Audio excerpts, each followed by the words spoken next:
everyone, my name is Manama and this is my first video. I wanted to talk about books that changed my relationship with God in some way, not necessarily always positively, but that definitely like complicated the way I viewed God. Um, I haven't done an introductory video, but I wanted to talk about these books first because that's really why I want to make a YouTube channel, is to talk about books that I love with other people and with people who love similar topics to me. And I am excited to talk about them, so let's go. Okay, so the first one I wanted to talk about was I wanted to do a fiction book. So I chose The Brothers Karamazov by Dostoevsky. I read this book when I was, I want to say 20 years old, and I was preparing for exams.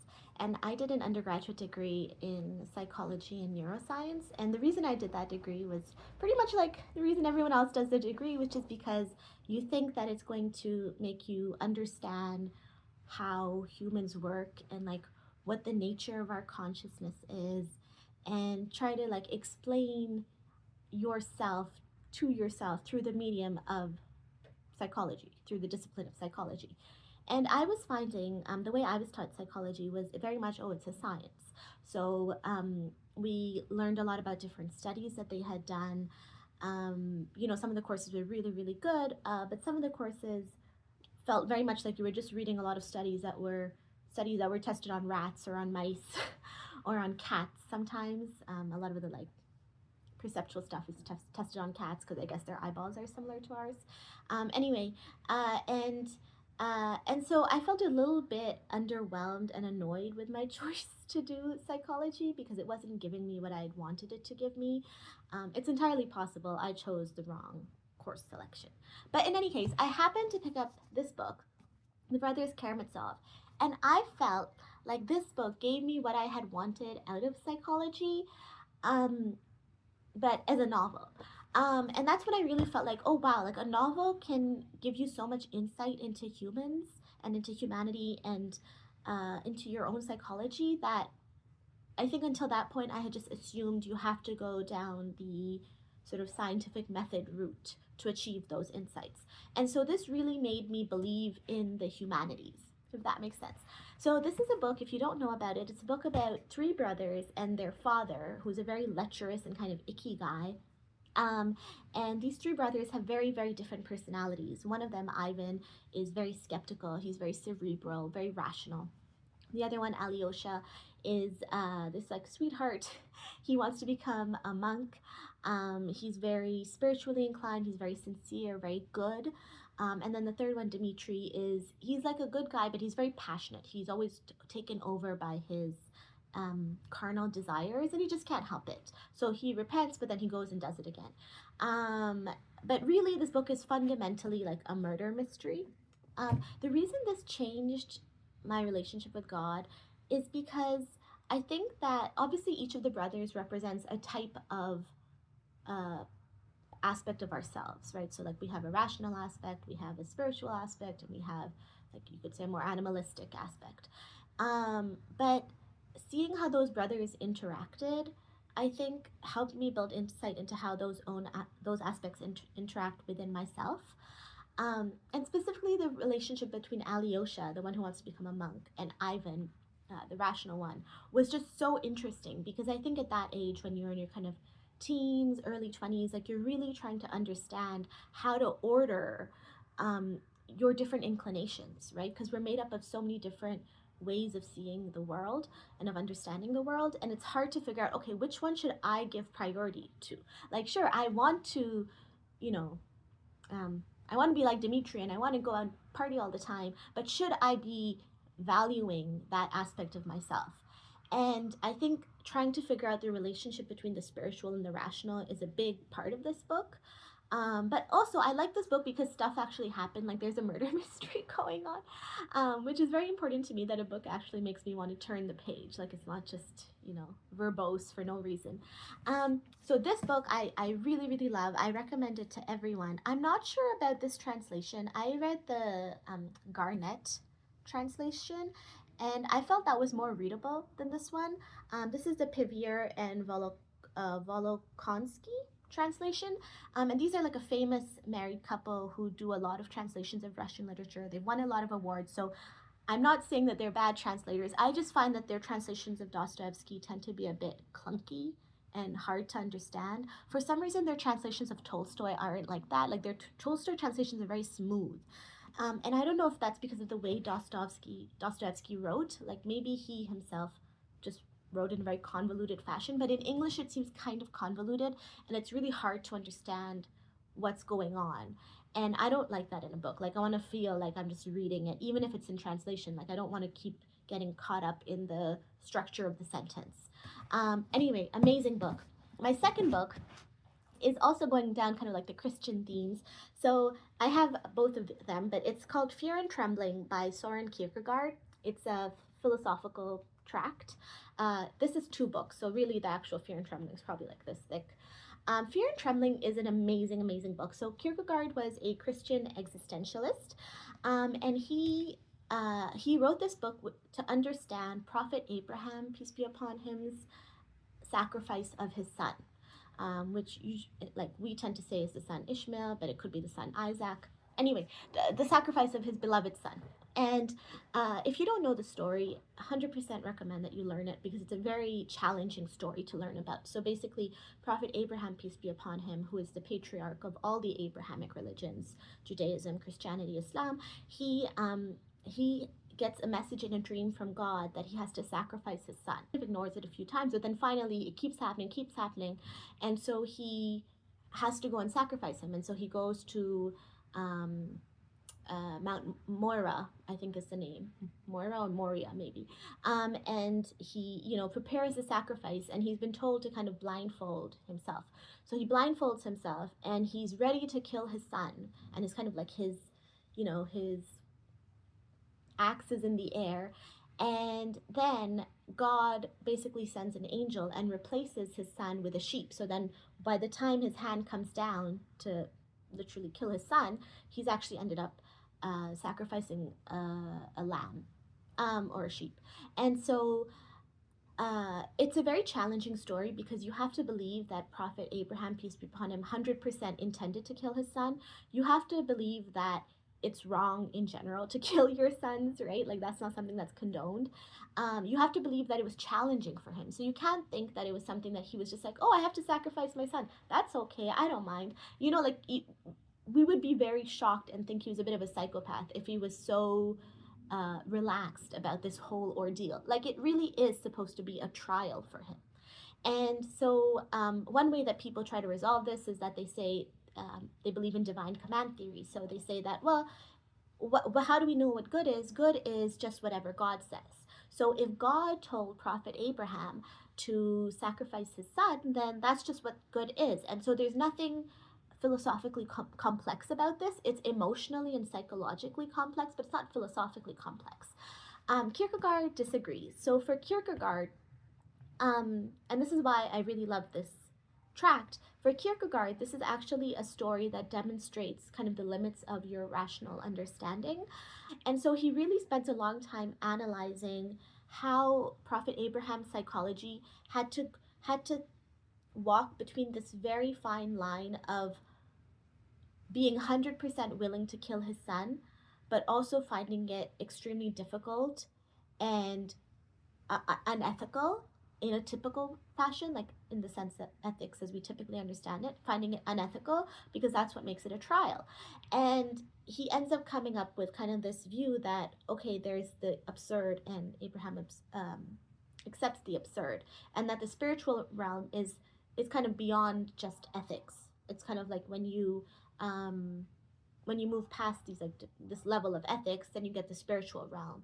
And that's what Prophet Abraham had. The reason I love this tract is because, not just because of the conclusions, which I don't think I necessarily agree with, but because it was the first time I had read an extended analysis of a prophetic narrative.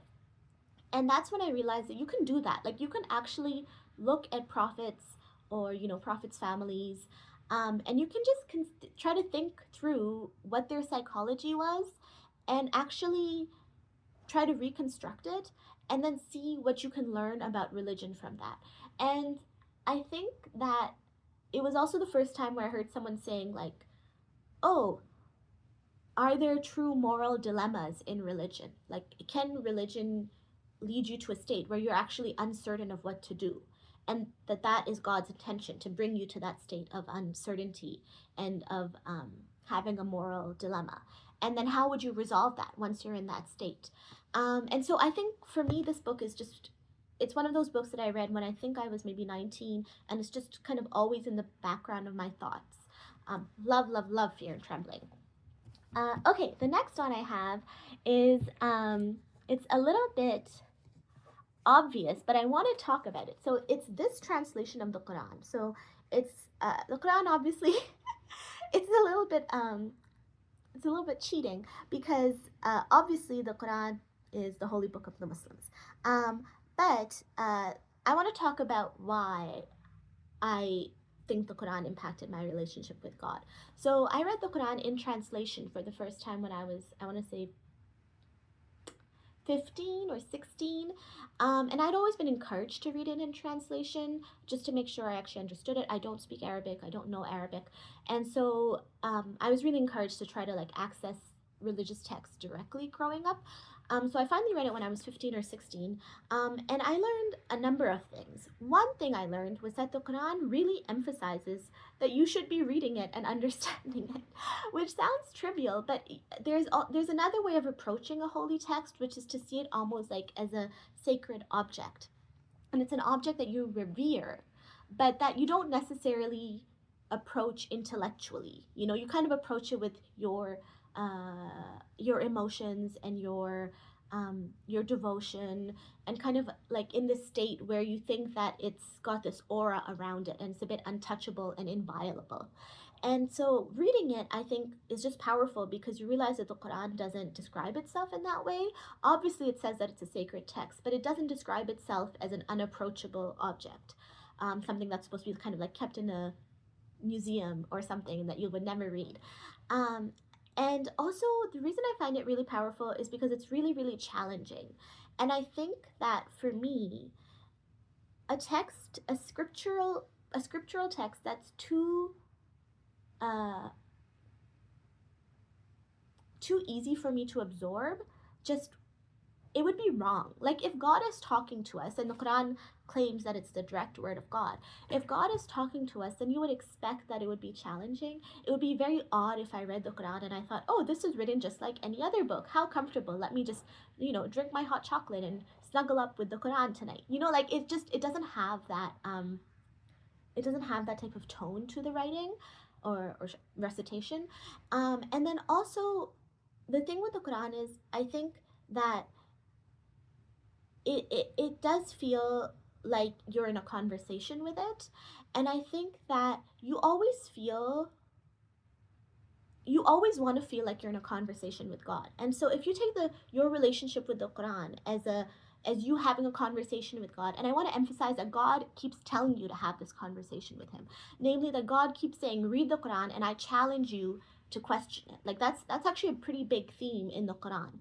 And so God is saying, okay, look, read the Quran, I challenge you to question it, try to grapple with it.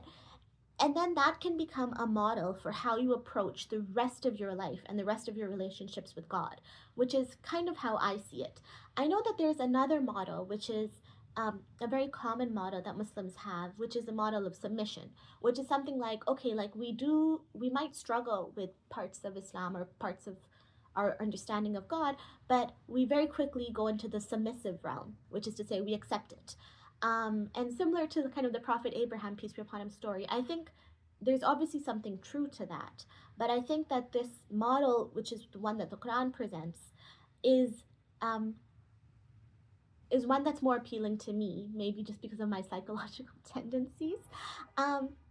And so to me, reading the Quran felt like an affirmation of the idea that there's some level of wrestling with God that you have to do.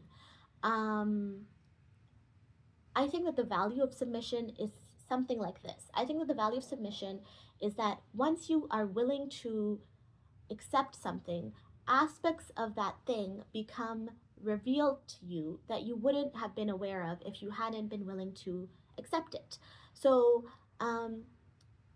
as a simple example, when you're talking to when your parents are teaching you something growing up, you can keep questioning it, which is fine because often it doesn't make sense.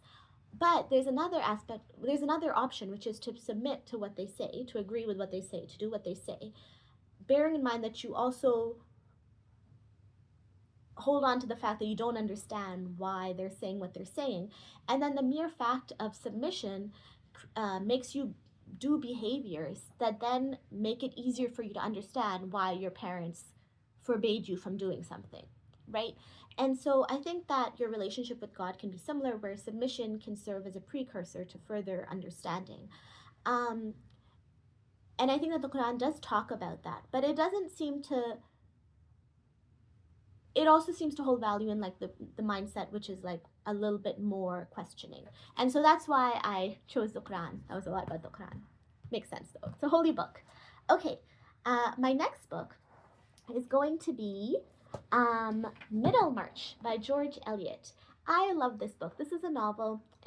It's a book about people who live in this town, in a provincial town, and it's got one of my favorite characters in literature, Dorothea Brooke. And Dorothea Brooke is this woman who has very high spiritual ambitions, but then she ends up marrying like a dud. So basically, she really wants, because she herself, given the limitations of her sex at the time, was not able to, you know, go off and study. She kind of like had to get married. She decides, okay, well, if I'm not allowed to study these things by myself firsthand, I'll marry someone and I'll devote myself to him. And that guy who I marry will be someone who is working on understanding the world. And so just by sheer proximity to him, I'll kind of get that reflected glory. And my devotion to him will be my form of like kind of developing an understanding and spiritual growth. But by nature, she's kind of feisty, and she ends up marrying this guy who's kind of like pompous, insecure. It's not necessarily, what I like about this book is that nothing is very extreme. So it's not like, oh, it's an abusive marriage. It's kind of a very typical Victorian marriage, you know, like she's does things for him. He's older than her. He cares for her, but he cares for her in the way that he's kind of seen that husbands take care for their wives. You know, it's a little bit condescending and patronizing. And like I said, he's insecure. So the story of her life is really interesting because she makes a choice and then she actually has to deal with the consequences. And then there are many other characters in this book. The reason this impacted my relationship with God is because I think it's probably the first time where I read about someone, and specifically a woman, who actually has to live a life that many women have to live. And I feel like sometimes when we talk about women's relationship with God, it's very idealistic. It always revolves around like mothering. These women, or nurturing, these women are often, if they had other aspirations, those aspirations are quickly sublimated once they get married or once they have children. Like the child is born and they're like, oh my gosh, like now I realize I should have devoted myself to family this whole time. I have to say, the way it sounds to me, sometimes when people talk about women's relationship to God is like the family is God.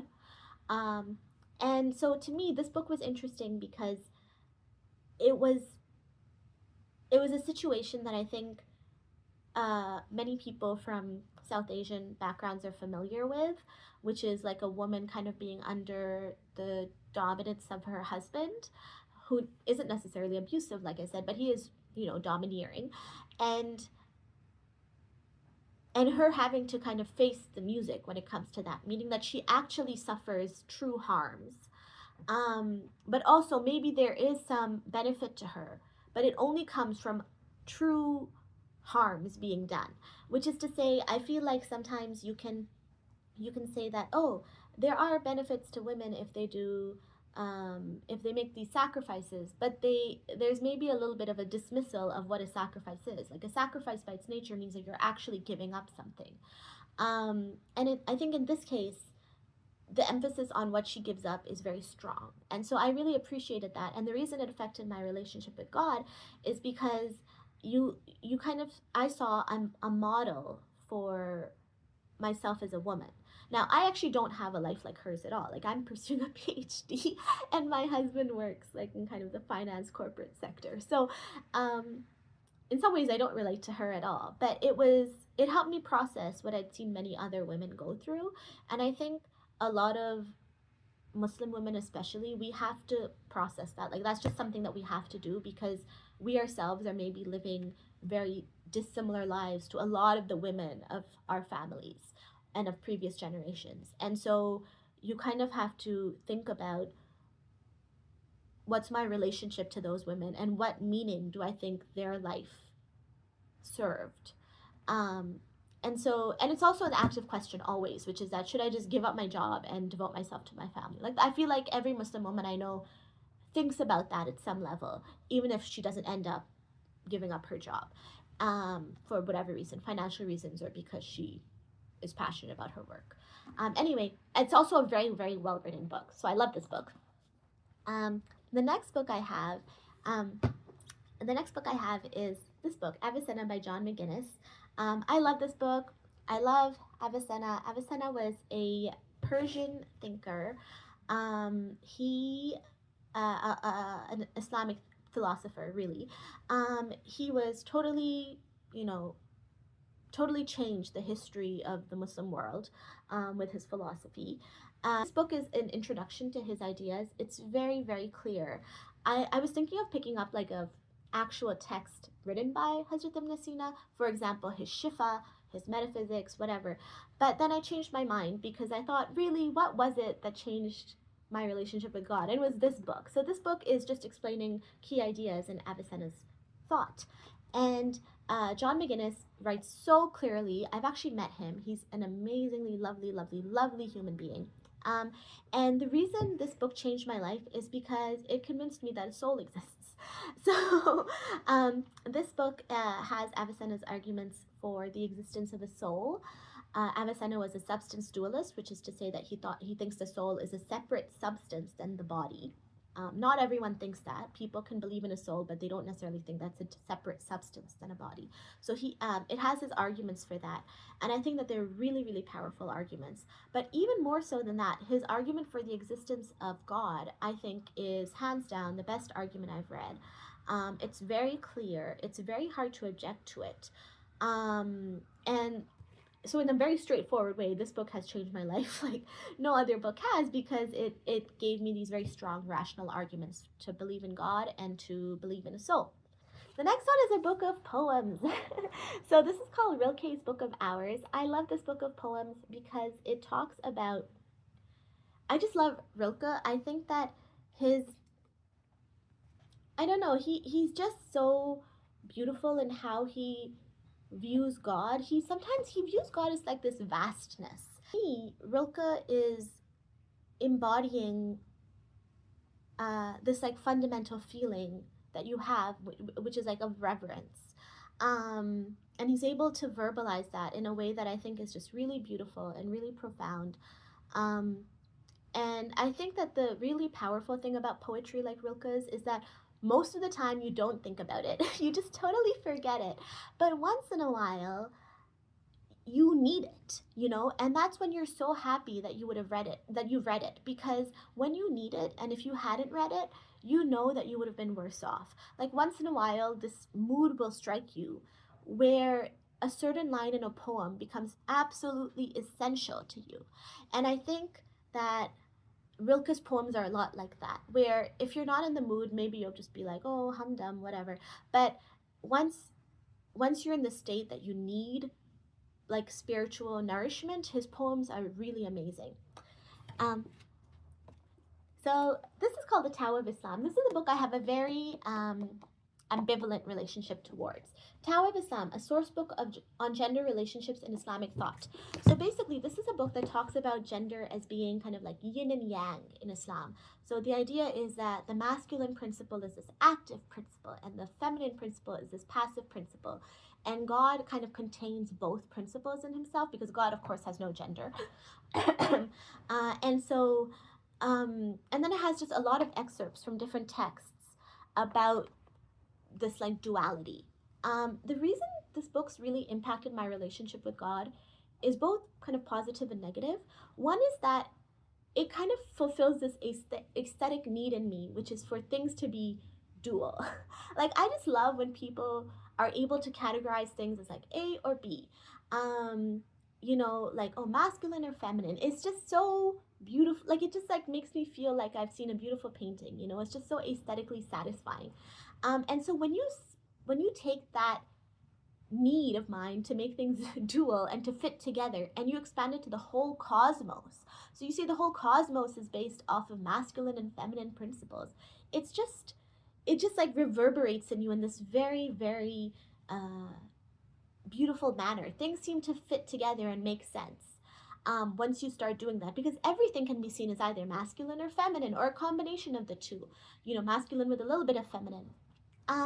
But the reason I struggle with this book is because I don't know if I think that's true.